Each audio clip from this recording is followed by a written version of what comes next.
So hey guys, welcome back to the channel. Last lecture ये determinants chapter के साथ फिर finally will be on towards our calculus वाला part. ठीक है, तो ये ख़त्म करते हैं. क्या है यार, क्या है इस लेक्चर के अंदर? तो इस लेक्चर के अंदर है दो इम्पॉर्टेंट प्रॉपर्टीज जो हम लोग देख रहे हैं. मैंने इसको नाम दिया है इम्पॉर्टेंट टेस्ट प्रॉपर्टीज. ठीक है, ये ऐसी प्रॉपर्टीज है ना, इंपॉर्टेंट टेस्ट मतलब इंपॉर्टेंट से भी द मोस्ट इंपॉर्टेंट को मैंने क्या कर दिया, सुपरलेटिव में अपनी अंग्रेजी में इंपॉर्टेंट टेस्ट बना दिया. अब क्या है ना, ये दो प्रॉपर्टीज ऐसी है ना जो एक्चुअली में इतनी ज्यादा आपको क्वेश्चंस में दिखेगी नहीं, बट एक आधा क्वेश्चन कभी ऐसा बन गया, बोर्ड्स ने एक ऐसा हॉट पूछ लिया, hot question, higher order thinking skill वाला क्वेश्चन अगर पूछ लिया तो इस दो प्रॉपर्टी के ऊपर बन सकता है. चलो, तो finally we start with the two properties जो कि हम लोग देखेंगे. शायद ये यूज हो सकती है, बट अगर आप लोग को ये समझ में आ गया तो you will get the benefit out of it. First, adjoint of A. ठीक है, adjoint of A. अब ये हम लोग सीखेंगे for any given order of a matrix. But अगर मैं एग्जांपल 2x2 का लूं, तो आप एक चीज जरूर देखोगे कि 2x2 में adjoint of A actually A के ही इक्वल होता है. Wanna verify it? Let's check it out. Let's suppose I have a matrix 2 1 4 minus 3. Let's suppose, ठीक है, मैंने क्या किया, इसका एडजॉइंट लिया. तो एडजॉइंट ऑफ ए, ठीक है, ये मेरी ए मैट्रिक्स है. एडजॉइंट ऑफ ए, याद करो क्या होता है. What do we do is, हम लोग 2 और -3 को कर देंगे इंटरचेंज उनकी प्लेसेस, और 1 और 4 को मल्टीप्लाई कर देंगे -1 से. तो ये आपका बन जाएगा एडजॉइंट ऑफ ए. ये टेक्निक है. अब इसको आप क्या मान लो, एक बी मैट्रिक्स मान लो. इसको आप क्या मान लो, आपकी बी मैट्रिक्स मान लो. समझ में आ गई बात? अब क्या करेंगे, हम बेसिकली एडजॉइंट ऑफ बी निकालने वाले हैं. क्यों भाई, हमें एडजॉइंट ऑफ ए निकालना है, और बी हमारी क्या है, एडजॉइंट ऑफ ए ही तो है. तो मैं बेसिकली निकालने वाला हूं एडजॉइंट ऑफ बी. तो एडजॉइंट ऑफ बी क्या आएगा, जरा ध्यान से देखना. वापस इंटरचेंज 2 और -3, और वापस मतलब अब -1 और -4 को मल्टीप्लाई बाय माइनस साइन वापस करना है. तो 1 और 4, क्या ये दोनों मैच कर रहे हैं? मैच, जी हाँ, ये दोनों मैच कर रहे हैं. इसलिए adjoint of A for a 2x2 matrix is always same. But क्या वो 3x3 में होता है? ये क्वेश्चन आता है. टू बी और not to be, that is the question. ठीक है, तो adjoint of A for any given n order matrix क्या होता है वो निकालेंगे. देखो, आपको एक प्रॉपर्टी पता है, A into adjoint of A is equal to determinant A into identity matrix of that given order.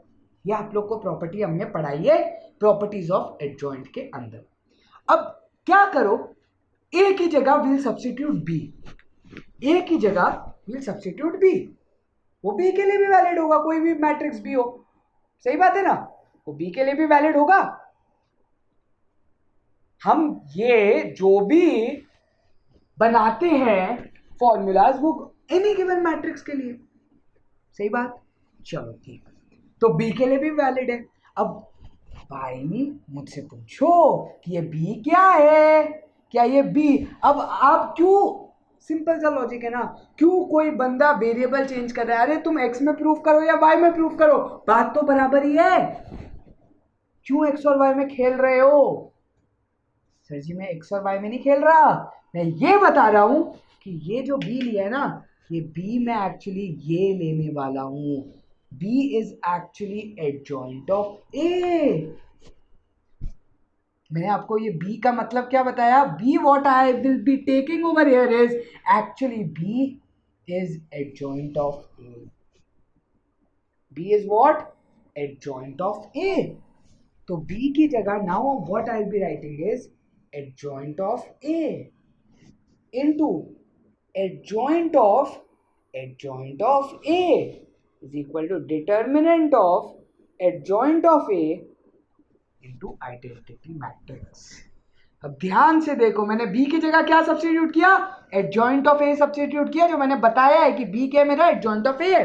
तो अब आपको दिख रहा है मुझे यही टर्म फाइंड आउट करनी है। मुझे क्या फाइंड आउट करना है, यही टर्म फाइंड आउट करनी है। आपको एक और फॉर्मूला पता है, डिटर्मिनेंट ऑफ एडजॉइंट ऑफ ए कितना होता है, याद करो याद करो याद करो, ये प्रूफ हमने किया है। डिटर्मिनेंट ऑफ ए की पावर n-1, ये प्रूफ हमने किया हुआ है, देख सकते हो आप लोग हमारे प्रॉपर्टीज के अंदर। तो इधर मैं क्या करूँगा, यहाँ पर लिखूंगा डिटर्मिनेंट ऑफ ए की power n-1 to be multiplied with identity matrix. ये रहेगा मेरा एज इट इज, ये रहेगा मेरा एज इट इज, ये भी ऑब्वियसली इधर रह जाएगा। लेकिन अब मैं कुछ एडिशनल करने वाला हूँ। आपको दिख रही है ये छोटी सी जगह इधर और छोटी सी जगह मैंने इधर छोड़ी है। यस, वो किस लिए, वो इसलिए कि अब मैं इस प्रॉपर्टी को इनटू कंसिडरेशन लगाऊंगा। दैट इज एडजॉइंट ऑफ ए को मैं ए से जब मल्टीप्लाई करता हूं तो ये प्रॉपर्टी बनती है। तो what I will be doing is I will be pre-multiplying A on LHS and RHS. I will be doing what? Pre-multiplication. There is two types of multiplication in matrices. Pre-multiplication मतलब आपने पहले multiply किया एक given matrix के, post multiplication मतलब एक given matrix के आगे मल्टीप्लाई किया। ऑब्वियसली अलग अलग चीज़ है, आप ए बी लिखो या बी ए लिखो, हमेशा कम्यूटेटिव नहीं होता। ये चीज़ हम लोगों ने पढ़ी हुई है। तो मैंने क्या किया, अभी के लिए प्री मल्टीप्लाई कर लिया। अब अगर मैं प्री मल्टीप्लाई करता हूँ, देखो यहाँ पर कोई चेंज नहीं आने वाला। फर्क क्या होगा, ए इंटू एडजॉइंट ऑफ ए क्या बनेगा, ये फर्क है। ए इंटू एडजॉइंट ऑफ ए क्या होता है, determinant A into identity matrix.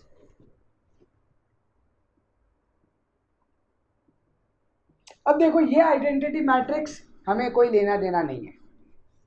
क्यों नहीं लेना देना है, क्योंकि जरा ध्यान से देखो, ये ए मैट्रिक्स आइडेंटिटी के साथ मल्टीप्लाई हो रही है। आइडेंटिटी मैट्रिक्स के साथ अब हम क्या करेंगे मैं आपको बताऊंगा। ये कुछ इस टाइप का बन गया। अब जरा दो चीजें ध्यान से देखना, दिस इज अ मैट्रिक्स, ये पूरी की पूरी एक मैट्रिक्स है ना, एडजॉइंट ऑफ ए, ये पूरी की पूरी मैट्रिक्स है। उसको अगर मैं आइडेंटिटी के साथ मल्टीप्लाई करूं, प्री करूं, पोस्ट करूं, हमने मल्टीप्लिकेटिव आइडेंटिटी सीखा था। आइडेंटिटी मैट्रिक्स के साथ कोई भी एक स्क्वायर मैट्रिक्स मल्टीप्लाई होती है तो आंसर इटसेल्फ होता है। तो ये जब इसके साथ मल्टीप्लाई होगा तो इसकी हमें जरूरत ही नहीं है, आंसर तो यही आएगा। सिमिलरली जब ये ए इसके साथ मल्टीप्लाई होगा तो भी हमें इसकी जरूरत नहीं है, आंसर तो वही है। तो अब मैं क्या करूंगा, ये डिटर्मिनेंट ऑफ ए, क्योंकि डिटर्मिनेंट ऑफ ए एक नंबर होता है। कितना है इसका डिटर्मिनेंट, -6 -4 -10 है डिटर्मिनेंट ऑफ ए। कैलकुलेट जब करेंगे तो वो डिटर्मिनेंट ऑफ ए में नंबर है तो वो डिवाइड में लेके आ जाऊंगा। तो यहाँ पर आपको एडजॉइंट ऑफ ए की वैल्यू मिल जाएगी A to be multiplied with determinant A की पावर n-2, क्योंकि ये नंबर नीचे जाएगा तो आपको पता है कि प्रॉपर्टी क्या कहती है कि नीचे वाला नंबर माइनस की पावर में ऊपर चढ़ जाता है, लॉज ऑफ एक्सपोनेंट। ठीक, तो this is your answer. Adjoint of A is equal to A matrix into determinant of A की पावर n-2। तो अब आप देखोगे कि y, ये n क्या है, ऑर्डर है। जब मैंने 2 लिया था ऑर्डर तो आंसर कितना आया था, 2 - 2 0 0, मतलब डिटर्मिनेंट की पावर 0, मतलब अगर यहाँ पर -10 है तो -10 की पावर 0 कितना होता है, 1। तो a इंटू 1 ही आंसर आया था, तो ऑब्वियसली आंसर a ही रह जाएगा। अगर 3 का होगा तो adjoint of A will be A matrix into determinant A, क्योंकि 3 - 2 = 1, तो जो भी डिटर्मिनेंट है, लेट्स सपोज 5 है डिटर्मिनेंट की वैल्यू, तो 5 को पूरे ए मैट्रिक्स से मल्टीप्लाई कर देना, आपका आंसर आ जाएगा। तो ये मुझे एक प्रॉपर्टी बतानी थी।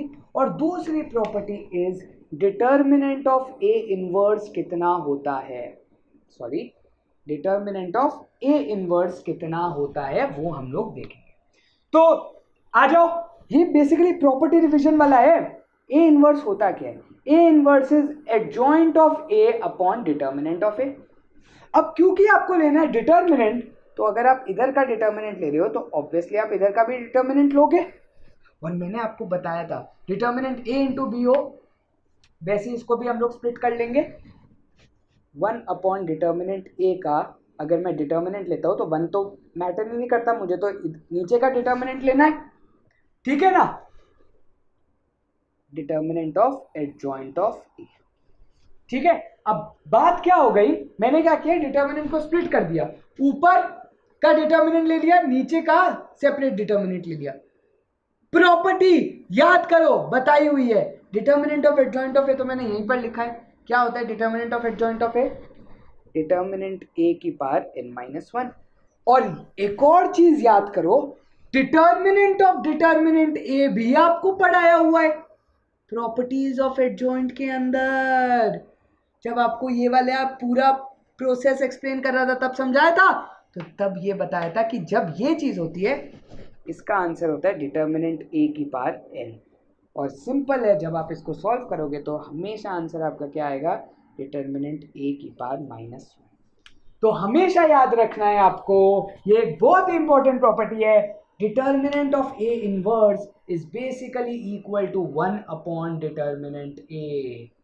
मतलब अगर आपने ए इनवर्स ढूंढ लिया एक मैट्रिक्स का और अगर उसका आपको डिटर्मिनेंट ढूंढना है तो प्लीज प्रॉपर्टी मत लगाओ, irrespective of the order, irrespective of the order, क्योंकि एन तो कैंसिल हो जाएगा, इररिस्पेक्टिव ऑफ द ऑर्डर हमेशा determinant of A inverse 1 upon determinant A होता है। बैंग।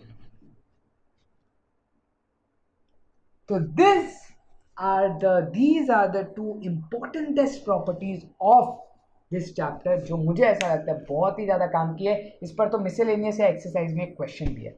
ठीक, so with this guys I hope you liked the whole playlist on determinants. I hope that is helping to you. Please share करो यार, I am still trying my best. Please share करो, कहीं पर भी कमी लगती है डाउट्स पूछो, अगर मुझसे कुछ गलत एक्सप्लेन हुआ है या सही तरीके से एक्सप्लेन नहीं हुआ प्लीज मुझे बताओ, कमेंट लिखो, सब कुछ करो, but please share it to people who can get benefit out of it. Thank you guys for watching. Meet you in the next video. Bye bye, take care, shabba khair, bye, thank you.